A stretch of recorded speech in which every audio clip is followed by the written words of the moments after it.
La década de los años 70 y 80 estuvo plagada de crímenes, sobre todo en los países que compartían fronteras latinoamericanas. Se pensaba con frecuencia que las masivas desapariciones de niñas y mujeres jóvenes en aquella época eran obra de una o varias organizaciones de trata de blancas, que se las llevaban a otro país para prostituirlas o traficar sus órganos. Pero lo que la policía no tomaba en cuenta es que una persona astuta que burlaba la ley estaba detrás de todo el terror sembrado tanto en Colombia como en Ecuador. Esta es la historia de Daniel Camargo Barbosa. Daniel Camargo Barbosa nació el 22 de enero de 1930 en Anolaima, un municipio colombiano del departamento de Cundinamarca. Fue hijo de Daniel Camargo Briceño y Teresa Barbosa, quien lastimosamente falleció porque enfermó gravemente cuando Daniel cumplió 2 años, quedando de esta manera al cuidado de su media hermana Cecilia y su padre. A partir de ese momento, la convivencia en el hogar se tornó tormentosa, debido a que al poco tiempo de la muerte de su madre, su padre consiguió una nueva esposa llamada Dioselina Fernández, quien como nunca llegó a tener una hija, vestía y peinaba a Daniel como niña, siendo motivo de burla entre sus compañeros de clase y sobre todo de los vecinos del barrio. Daniel siempre buscaba la forma de hablar con su padre para comentarle que no se sentía a gusto con la presencia de su madrastra en el hogar. Sin embargo, su padre no le prestaba la atención necesaria, y más bien lo regañaba por hablar mal de ella. Esto fue un desencadenante para que Daniel creciera con odio y rencor hacia el género femenino, que quedó evidenciado mientras estaba en el colegio con comportamientos violentos hacia las mujeres.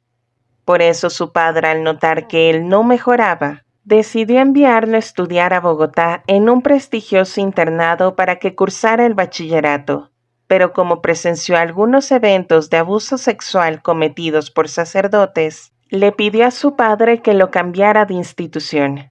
Es así como ingresa a estudiar al Colegio Salesiano León XIII, donde mostró interés por la lectura, idiomas y deportes. Pero no culminó sus estudios a causa de un problema familiar, ya que no toleraba estar cerca de las personas que se dedicaban a la religión, porque vivió de primera mano cómo el párroco de su pueblo dejó embarazada a su media hermana.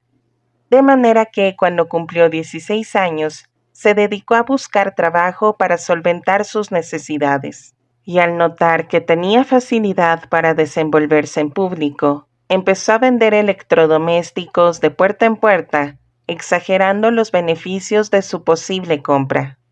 Durante ese periodo conoció a Alcira Castillo, con quien estableció una relación sentimental. Como ambos querían compartir y construir un futuro juntos, contrajeron matrimonio en 1957. Daniel estaba contento porque tenía a su lado a la mujer que siempre había soñado, pero todo esto se derrumbaría en 1962 a causa de una infidelidad cometida por su esposa en su propia casa.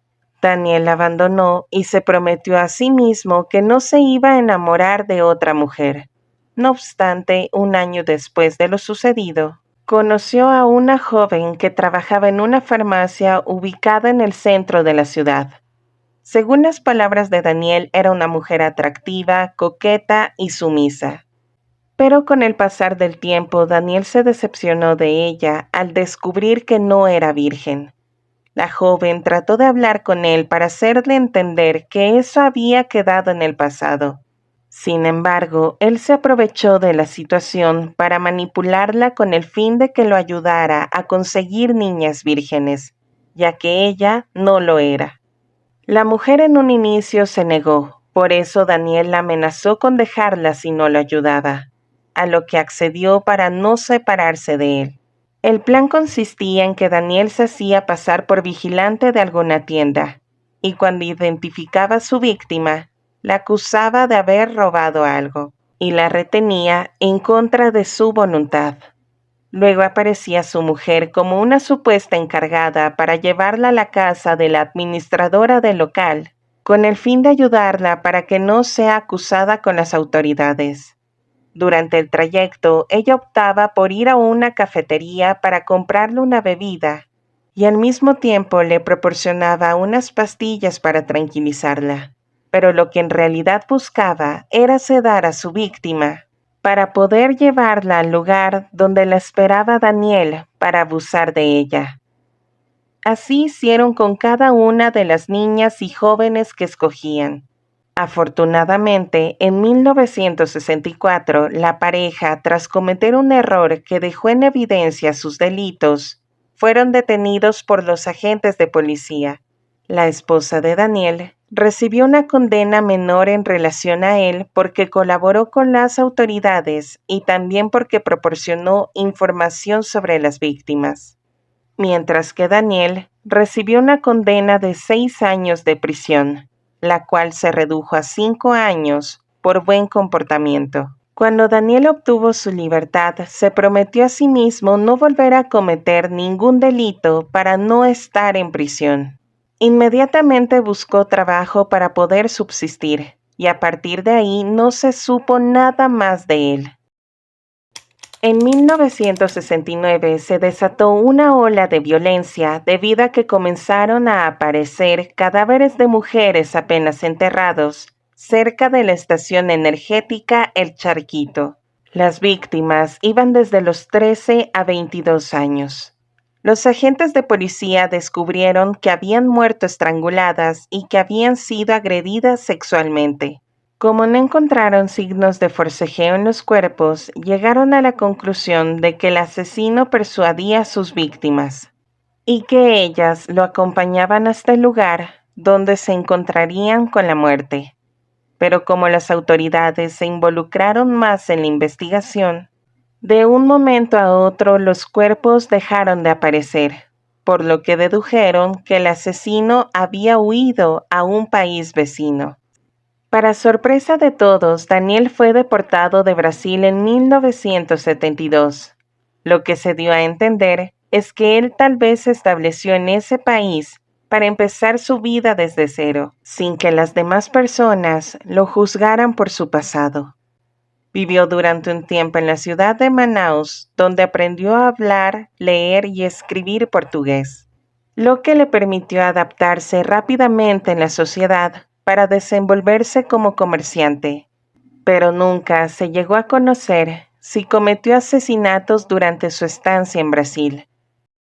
Ya de vuelta en Colombia, se estableció en la ciudad de Barranquilla, donde trabajó comercializando algunos productos para generar ingresos y así cubrir sus necesidades.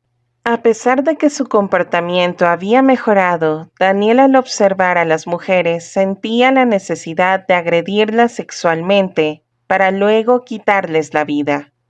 Cuando tenía seleccionadas a sus víctimas, las engañaba para llevarlas a un lugar apartado y cometer su plan a la perfección, sin ser descubierto por las autoridades. Daniel al menos fue responsable de 17 muertes de mujeres, por lo que los agentes de policía, al encontrar las pruebas suficientes para incriminarlo, lo detuvieron y lo trasladaron a una de las cárceles de mayor seguridad que existía en ese entonces en Colombia, ubicada en la isla Gorgona.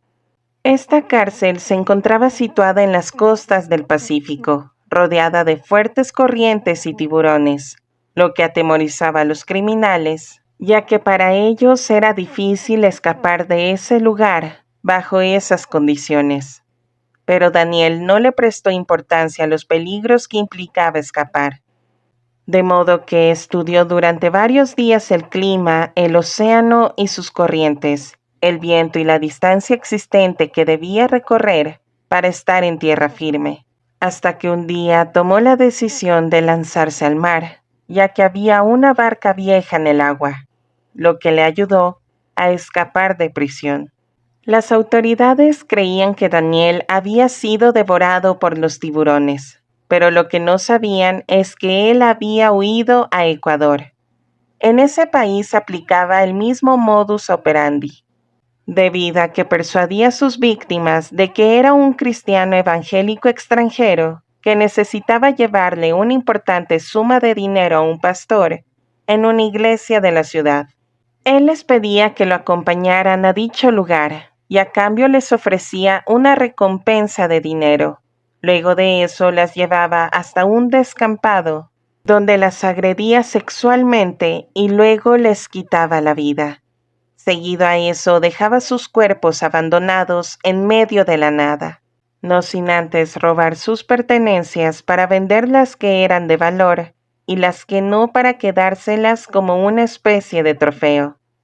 Para pasar desapercibido por las autoridades de ese país, Daniel se dedicaba a vender esferos en la vía pública. Como esta actividad no le generaba ingresos suficientes, vivía en situación de calle, pero eso no le importaba mientras continuara cometiendo delitos.